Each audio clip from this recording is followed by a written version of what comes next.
Bonjour et bienvenue sur la chaîne Vérité Vraie. Aujourd'hui sur cette vidéo nous allons nous pencher sur le sujet de la réincarnation, à l'aide de la Bible. La réincarnation, réalité ou tromperie? Nombre de personnes sur Terre pensent que la réincarnation est une réalité, qui même utilisent certains passages de la Bible à tort, à savoir la Bible ne se contredit jamais. Pour revenir sur la base du savoir chrétien, Dieu est le Dieu des vivants, et non des morts. À la base nous les humains n'étions pas touchés par la mort. C'est quand Adam et Ève ont goûté au fruit de l'arbre de la connaissance du bien et du mal que la mort est rentrée avec le péché. Bien plus tard c'est grâce à Jésus-Christ, le Fils de Dieu, que l'ultime sacrifice se fit. Il a vaincu le péché et la mort, à la croix, est ressuscité, et il est monté au ciel à la droite de Dieu. À votre avis, pourquoi a-t-il fait ce sacrifice? Nous en reviendrons à la fin. Les fervents défenseurs de la réincarnation prennent exemple sur Jean-Baptiste car il serait la réincarnation d'Élie. Ils ont négligé des détails importants. Commençons par les questions des pharisiens à Jean-Baptiste. Jean 1 verset 20 à 21 il déclara, et ne le nia point, il déclara qu'il n'était pas le Christ. Et ils lui demandèrent, quoi donc? Es-tu Élie? Et il dit, je ne le suis point. Es-tu le prophète? Et il leur répondit, non. Lui-même le dit qu'il n'est pas Élie. Voyons la naissance de Jean-Baptiste annoncée par l'ange Gabriel à Zacharie, Luc 1 verset 15, car il sera grand devant le Seigneur. Il ne boira ni vin, ni liqueur enivrante, et il sera rempli de l'Esprit Saint dès le sein de sa mère. Si Jean-Baptiste était une réincarnation de Élie, l'ange aurait plutôt dit, car il a été grand devant le Seigneur, ou même, voici qu'Élie est revenu parmi nous. Luc 1 verset 17. Il marchera devant Dieu avec l'esprit et la puissance d'Élie, pour ramener les cœurs des pères vers les enfants, et les rebelles à la sagesse des justes, afin de préparer au Seigneur un peuple bien disposé. Vous devez comprendre que l'esprit n'est pas l'âme et l'âme n'est pas le corps. L'esprit d'Élie est l'esprit prophétique, et non le vrai Élie. Dieu donne un esprit prophétique aussi puissant que celui de Élie à Jean-Baptiste, pour qu'il puisse préparer la venue du Messie. Par exemple, le Saint-Esprit est dans chaque chrétien renaît de nouveau, mais sommes-nous le Saint-Esprit? Non, nous pouvons avoir un esprit semblable à d'autres personnes, comme un esprit de compétition élevé, ou avoir un esprit proche de certaines personnes vivantes ou décédées, mais en aucun cas c'est le signe d'une réincarnation. Voici des versets pour contrer la réincarnation. Hébreux 9 verset 27, il est réservé aux êtres humains de mourir une seule fois, après quoi vient le jugement. Hébreux 9 verset 28 de même Christ s'est offert une seule fois pour porter les péchés de beaucoup d'hommes, puis il apparaîtra une seconde fois sans rapport avec le péché, à ceux qui l'attendent pour leur salut. Il n'y a pas de deuxième chance. Le livre de vie et le séjour des morts est aussi une preuve de la non-existence de la réincarnation. Apocalypse 20 verset 12 à 15, et je vis les morts, les grands et les petits, qui se tenaient devant le trône. Des livres furent ouverts, et un autre livre fut ouvert, celui qui est le livre de vie. Et les morts furent jugés selon leurs œuvres, d'après ce qui était écrit dans ces livres. La mer rendit les morts qui étaient en elle.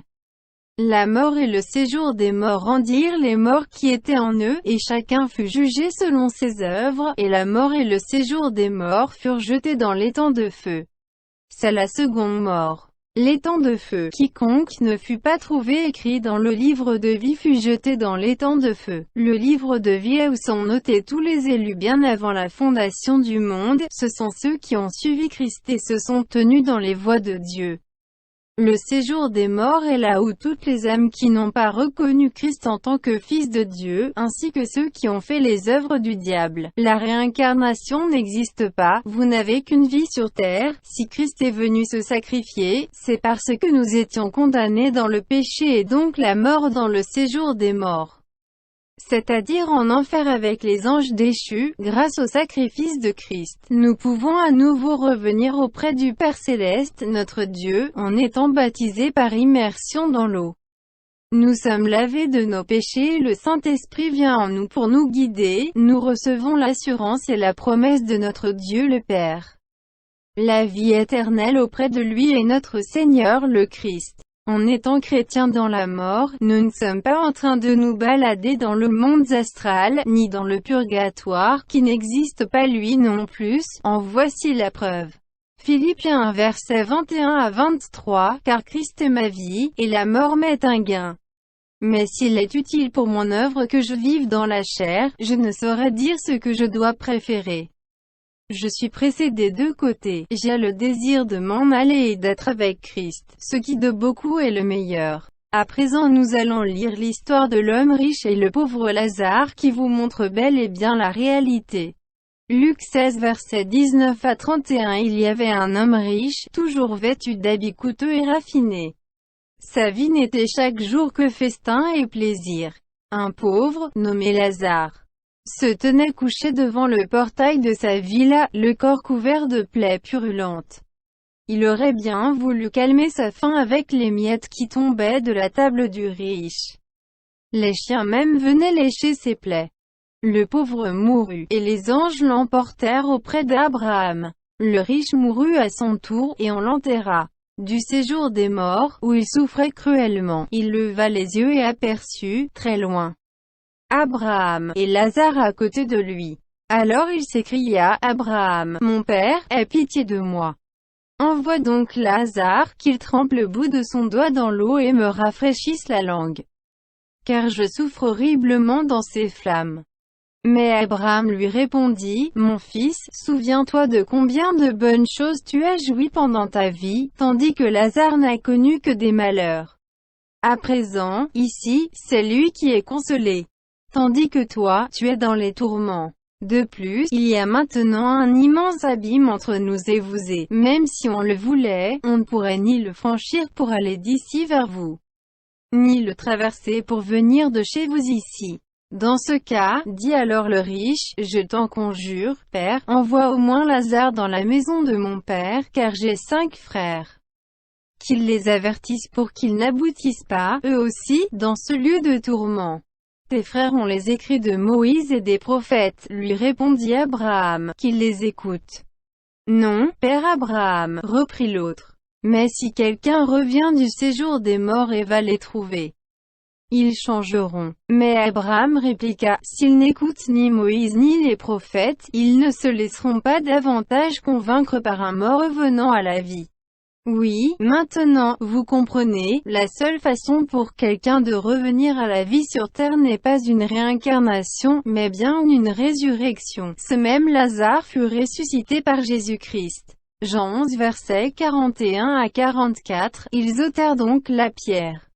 Et Jésus leva les yeux en haut, et dit, Père, je te rends grâce de ce que tu m'as exaucé. Pour moi, je savais que tu m'exauces toujours. Mais j'ai parlé à cause de la foule qui m'entoure, afin qu'ils croient que c'est toi qui m'as envoyé. Ayant dit cela, il cria d'une voix forte, Lazare, sors.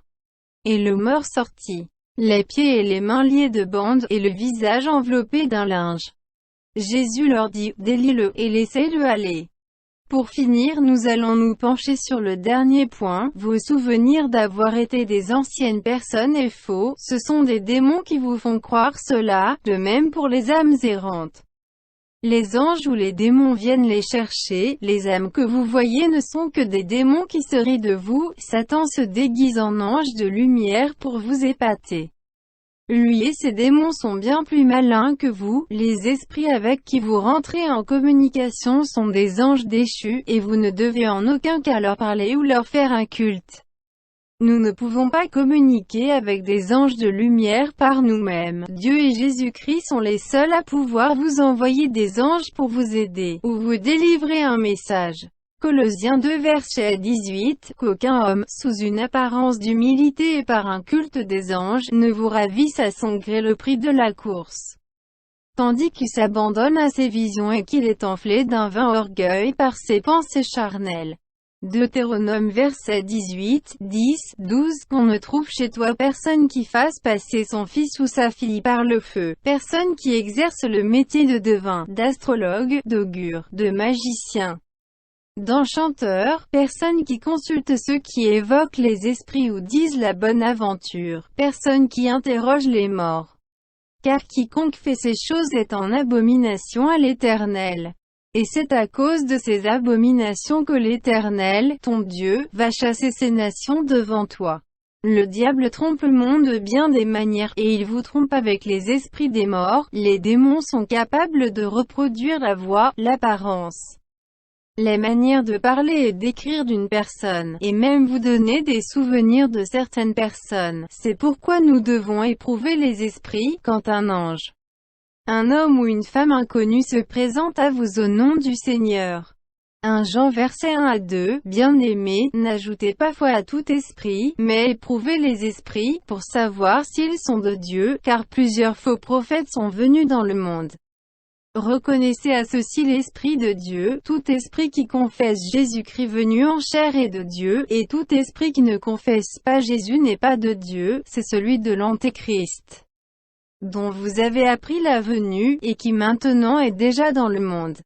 L'esprit de l'Antéchrist, fils du diable, est là pour vous tromper. Les démons vous trompent car ils ne veulent pas que vous héritiez de la vie éternelle, car eux sont condamnés à jamais dans les temps de feu. Jésus-Christ est le seul à pouvoir vous délivrer.